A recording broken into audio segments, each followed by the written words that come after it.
Welcome to the You on the Camino de Santiago podcast, Season 2, helping pilgrims get ready for their first pilgrimage walk on the Camino, with your host, Camino guide and longtime pilgrim, Nancy Reynolds of the Camino Experience.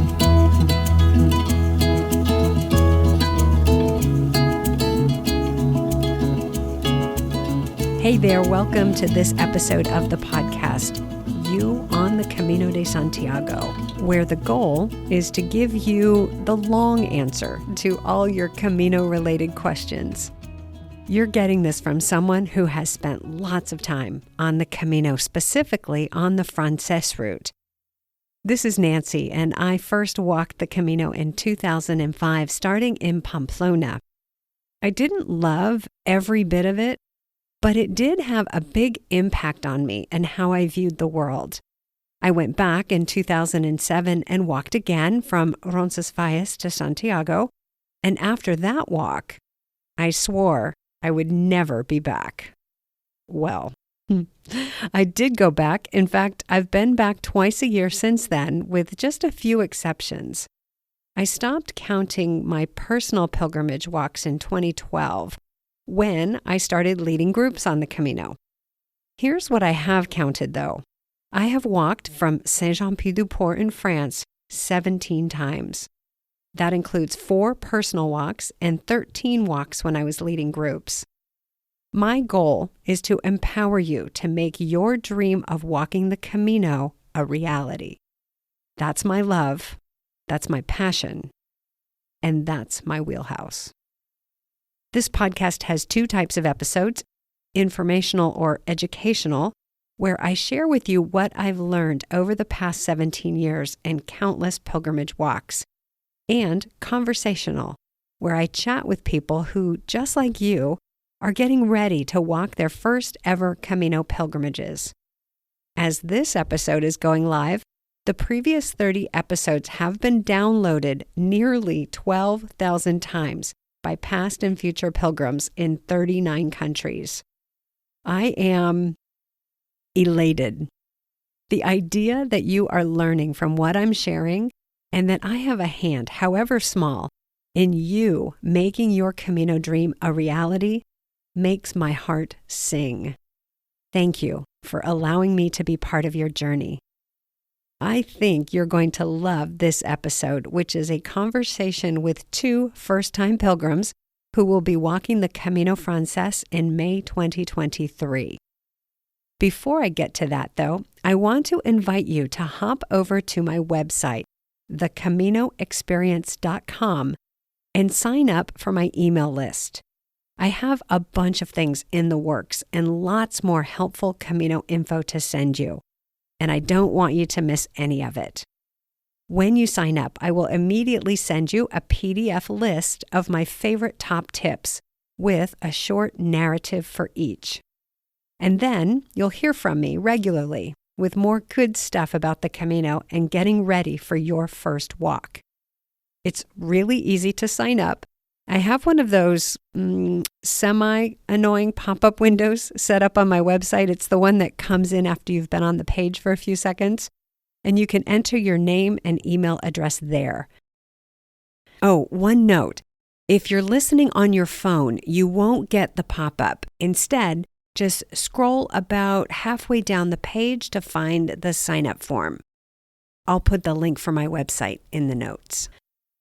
One more thing I want to mention before we get to today's conversation, and that is that I recently had the pleasure and privilege of being a guest on 2 other Camino podcasts, with Lee Brennan of the Camino Cafe podcast and with Maria Seco of the Spanish for the Camino podcast.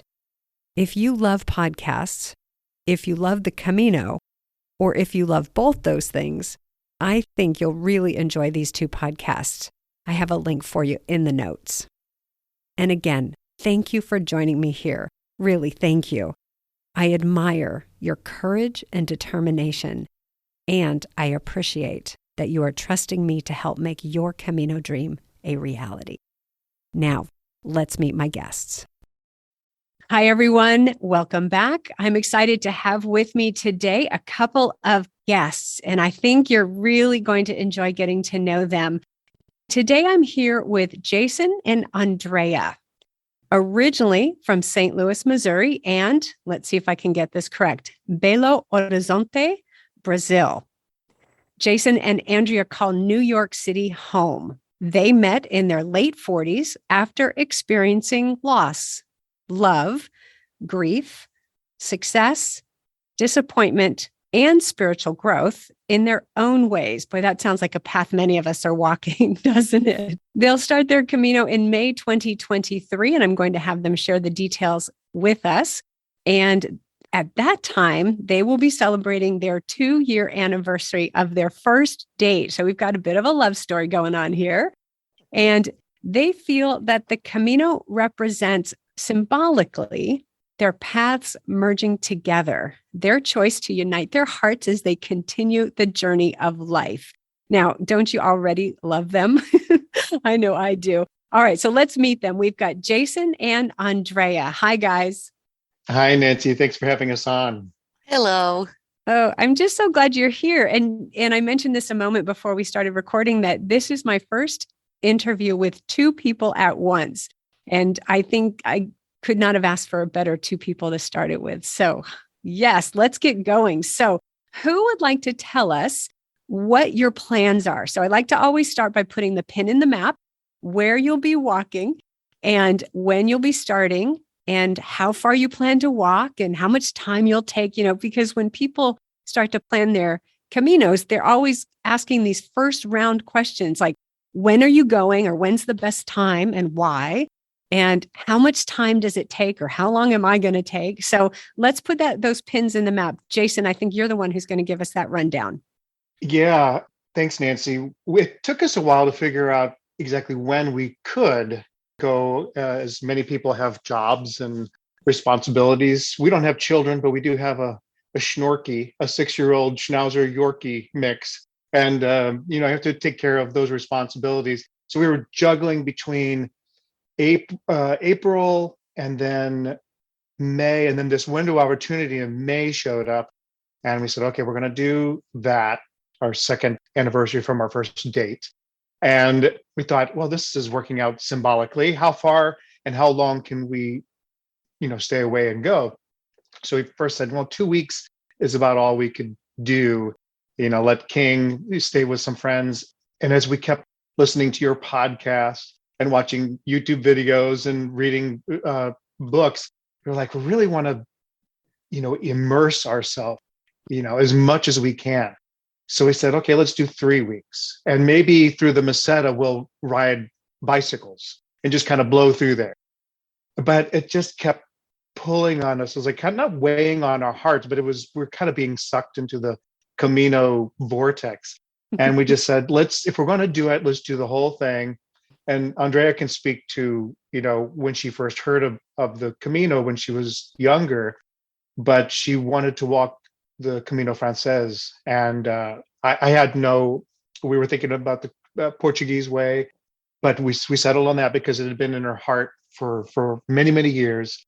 So we're going to give ourselves a couple of days in Saint-Jean-Pied-de-Port, and then we're going to walk the Camino Francés. And we're not going to bike through the Meseta because we have really great friends. Natalie and Troy are going to watch King for an entire 5-week stretch. So hopefully we can walk the whole distance and still have time on either side, to spend maybe a couple days in Madrid on our way out. Wow. What I love about that is how we can see that once we find something that's the right thing for us to be doing at this time in our lives, it just keeps growing and expanding and becoming a bigger and broader experience for us. And I love that you have worked it out, the logistics of having the time to be away that long. Well done. Yeah, I think the logistics work themselves for us. It was the universe saying, you meant to do this. And we are very tuned in to pick up on the signals, and I think turning point, a big moment was when our friends, again, shout out to Natalie and Troy, because without them, we wouldn't be able to do this. But they were like, we love King. We'll take him for as long as you need us to keep him. So that just opened up the possibilities.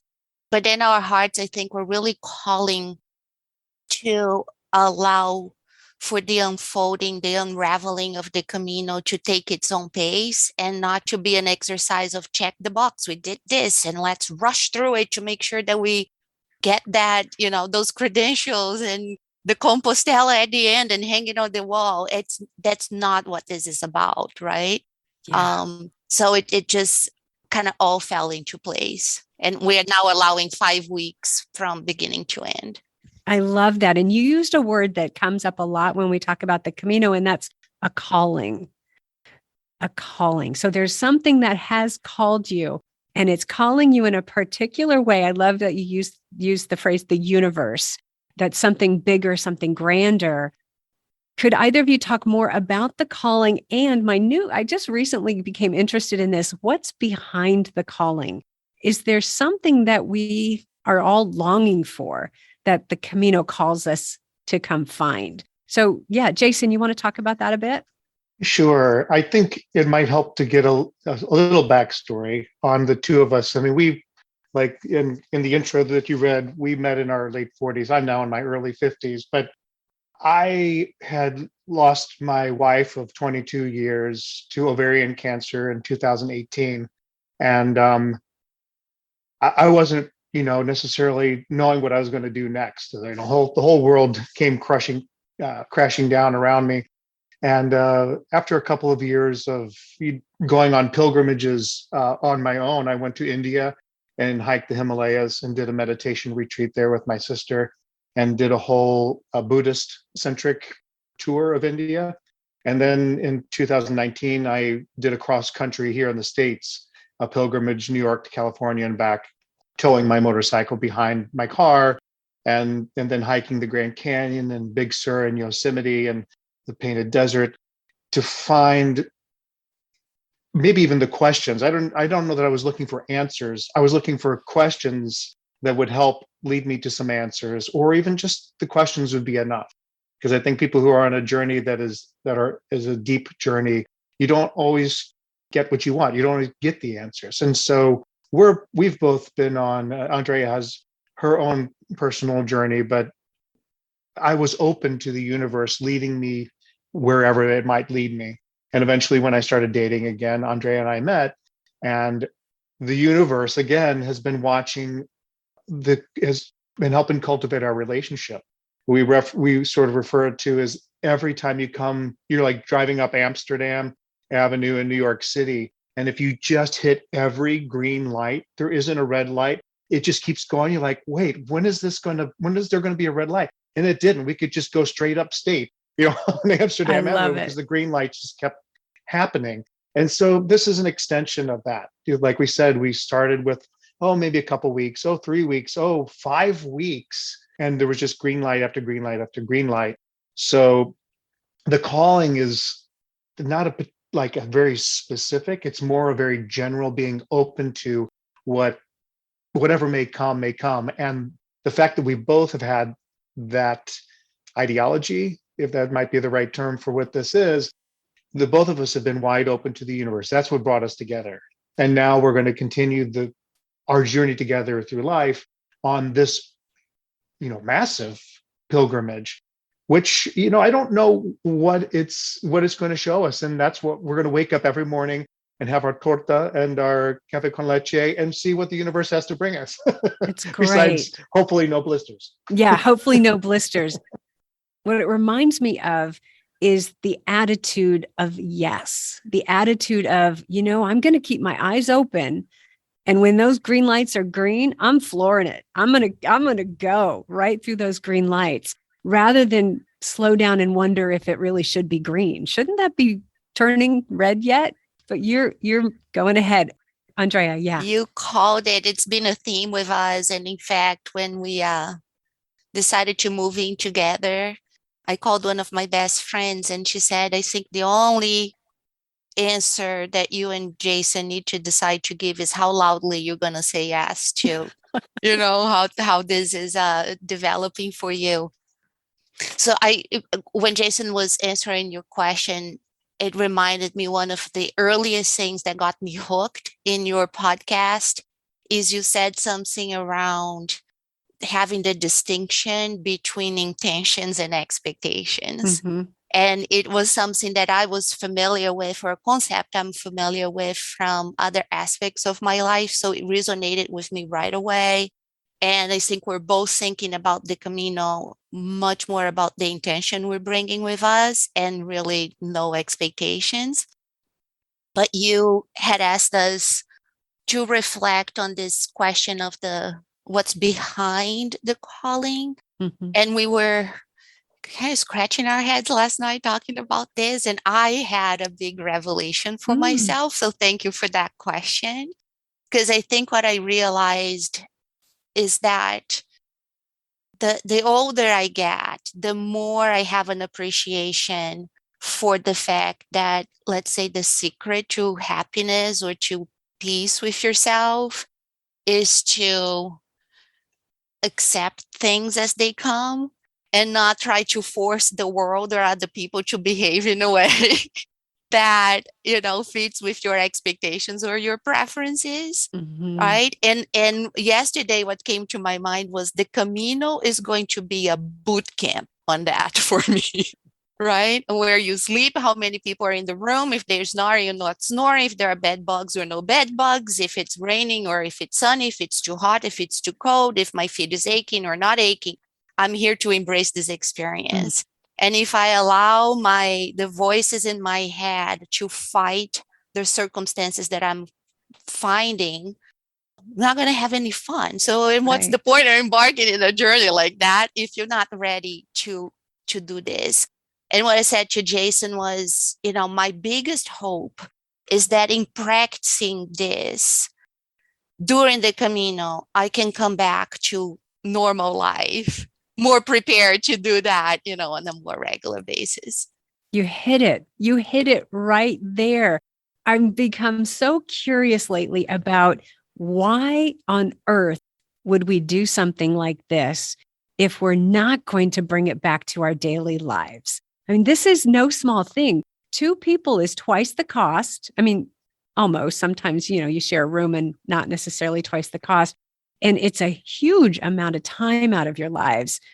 Why would you do it if you're not going to come back the person you see you can be? There's like this vision of what could be, of what the Camino can provide for you. And yeah, for many people, it's just that experience. Great, 5 weeks, loved it, had a great time, met a lot of great people, drank a lot of wine. But I'm so interested in who's coming home and what that person's going to do next. In fact, I've got an episode coming up. If you remember David, who did the episode on packing with me, I have him coming up in another episode where he shares about what he brought back in this amazing Camino themed fundraiser he created. So you're going to get to hear about that. But we're going to follow you two. I hope you know. We're going to follow you and find out what is going on and what you bring back, because pilgrimage it's so many things, but one of it is what do you bring back to your community, to your relationship, to your family, to your life, and to the world. So yeah, high five. I can't wait. You guys I'm getting chills. I mean, you're talking about these things. And I'm like, oh, this is so good. Okay. So anything else to add on that topic?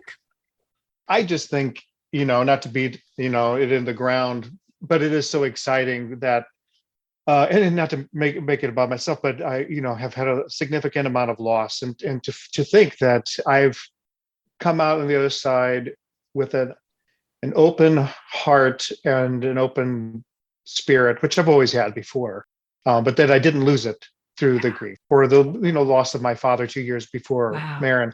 It's we all go through these significant changes in our lives, and the trip to the Himalayas or the trip across country, and then we all had this the world shut down for a significant amount of time, and we were forced into isolation to reflect, if we took the time to reflect and not just have Zoom cocktails, which you have to have balance. So but now to come out on the other end of that, sort of dovetailing at the end of the shutdown, meeting Andrea, find a kindred spirit that wants to embark on this. I've learned something from each of those journeys and from each of the losses. Mhm. And I feel not that this is the crowning achievement. I'm curious to what other pilgrimages await me after this. Sure. But this is significant in so many ways, and in its immenseness for me and for both of us, I think, safe to say, without putting words in Andrea's mouth. So the why is solid and embedded into the core of our essence. Now, the how is another question. It's like, how do we pack for May and June? You know, we know we're not minimalists, necessarily, but we know that we need to be very mindful of that kind of stuff. So, as I mentioned earlier, we do have a lot of questions, and we're going to get to those very soon. Yeah, I love answering questions for first-time pilgrims. One of my weird hobbies, I guess you could say. Yeah. So before we go to that, though, have there been any, other than finding a place for King, have there been any challenges or frustrations that you've come up against in the planning process and preparing? Yeah, I would probably mention two things. One is striking a balance of how much we plan and prepare in advance versus, how much to allow the Camino to provide, or, and I think we are so aligned in, as Jason just said, the why for sure, but also how to go about getting the information that will give us a sense of security without becoming like a blockage that will stop us from accepting a change, or we're not going to hold on so tight to what we're planning or learning through preparation.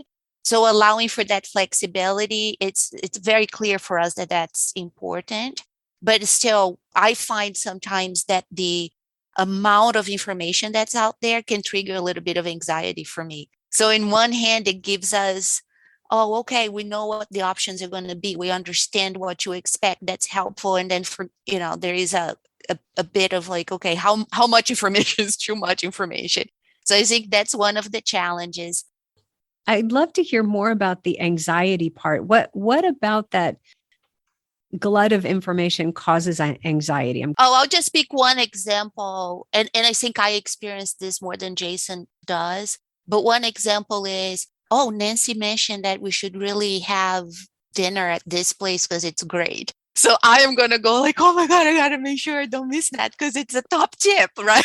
But it's like, no, that if we may not get there, it may be closed when we show up. So it's just like, I don't want to hold on to the gems that I am finding in the preparation or the advice from other pilgrims. That's the kind of anxiety. It's more like the FOMO, right? The fear of missing out on something, or creating that anticipation that there is this person I got to meet because somebody met them, or this particular albergue that it's so lovely and we saw the pictures and we really like how it looks. And I feel that once I put that backpack on and set my foot on the, the trail, I got to let go of those expectations. Yes. And that is so good. So we hear about all these great things and we want that. But I would assert that it's not that we want that great thing. We want that experience. Whatever that person is gushing about is probably because it touched something in them and it gave them an experience. Like, listen, I think the place you might be referring to is the pizza place that I recommended. And an ice cream place too. Oh, yeah. I'll give you a list of 40 ice cream places not to miss, and then you don't have to worry about FOMO. But I think what we hear when we hear this, the best albergue or the best place to eat or the best tapas, the person who's speaking, and I'm telling on myself, what I share with people is that I had this amazing experience at this place. And those experiences are made up of so many different factors. There's the fact of the place. Yes, that place has good ice cream. Yes, that place has comfortable beds. But I was there when I was me in that moment, experiencing this journey of self-discovery. And I probably just had this amazing aha on the trail and saw a beautiful blue sky with puffy white clouds and the birds were singing. And I was there with these 4 people who I'd connected with. You can have that anywhere along the trail, and Yeah. you're going to have your version of it. So the great thing is that even if you don't get to stay at albergue number 27, you can have those experiences along the trail. And the difference is the difference between expectations and an attitude of expectancy Yeah. is how I like to describe it. And I'm stealing that because I heard a travel writer talk about this, that when we go with the attitude, I'm expecting for you guys these amazing connections and these amazing moments and all these wonderful experiences. And so if you miss that ice cream place, you're still going to have all that. But FOMO Yeah. is real. FOMO is It real. is. And you have been just so helpful and so good at repeating this message throughout the 2 seasons of your podcast, that, people have this desire to share with you what they experienced, right? And we have, luckily, very close friends, lovely friends, and a shout out to them, to Katya and Chris and Patrick and Tom and so many others that have shared their wisdom and their experience and their encouragement. But they say, oh, we love this place in Leon, or don't stay here, or avoid that. Mhm. And it's like, okay, great. That was your experience. We're going to have ours. Yeah. And a beautiful cathedral is a beautiful cathedral. But if you don't like statues and paintings, who cares? Yeah. That's right. I know that this started as a Catholic pilgrimage. It has its roots in that. And not everyone has those inclinations. My church is more of nature. Mhm. And I still want to see, the cathedrals and experience that. But I feel like I might, and I might be wrong, I might have a spiritual encounter in a cathedral as well. But I feel like everything that makes up who I am is going to there's going to be an open door from the universe or to a spiritual encounter because of who I am and where I am at the moment because of who I am. Mhm. Yeah, that was probably kind of convoluted, but No, I think I got it. But what it reminds me is to ask you this question. Let's see how I want to phrase this. People go to the Camino with these ideas and expectations that it's going to be a life-changing experience. And it is for many people, and it also is not for many people. What would you, having not been there, what would you think it would take for this to be a life-changing experience? I'm going to jump in, Jace. There's 2 things that popped up for me. One is, I think it's an understanding that just like with our lives here at home, Jason and I are walking the Camino together. We have made the choice to go on this trip together, and each one of us is walking our Camino. Mm. So I think that's going to be really important, and to practice all the things that make a relationship strong and healthy will be required in the Camino, to speak up our own needs, our desires, to claim our own space if we need it, to ask for the other person's support if we need it. So I think that practicing all of that is going to be really critical, because we're not doing this alone. We're doing it together. And then I think the other thing that comes to mind is to not freak out when something, unexpected. And one of our good friends said that it's like, if you get injured, it's not the end of your Camino. If you have several days of bad weather, it's not the end of your Camino. You might experience something that feels like a setback, and then just keep the perspective that you are in beautiful Spain with great food, with great wine. You're going to meet great people. So make the best out of it, and just, don't jump to conclusions that your Camino experience is ruined if something quote unquote bad happens. That is so important. It is so important. Yeah. one thing that I've taken from my trip to India was, I'm not a Buddhist, but I did, study a little bit about it, and it's pretty much known widely, the middle way, to go down the middle of life, observe the highs, but don't get caught up in life's highs, so that when you come down from that high, which you can't sustain forever, that you don't come so far down to even a low, it would be very much more difficult than just riding down the middle. And I think that's kind of our general philosophy in life. And I think maybe hopefully a good way to embark on the Camino is, okay, everyone has had wonderful experiences. And you said people, life-changing experiences, and some people have not. Mm-hmm. And it would be disappointing if we were to come back and go, well, I'm really sore. I didn't really get anything out of it. But I imagine, I'm going to go out on a limb here, that because we're doing this with our heart and our spirit in the right place, that we're going to come away with what we need. Yeah. Now, is it so life-changing and earth-shattering? Maybe not, but it will be exactly what we need in that time, at that time. Yeah. And the other thing is, from everything you've told me, your Camino started a while ago. Your Camino started, if not 2 years ago when you met, but at minimally, your Camino started when you both said yes to this adventure or this experience or this pilgrimage. And I really want to drive home that point for people who are listening. The Camino is already started. If you've gotten this far in this podcast series, certainly, but the moment you said yes, that's when your heart begins to open to what's possible in your life, not just in walking a trail in Spain and drinking good wine.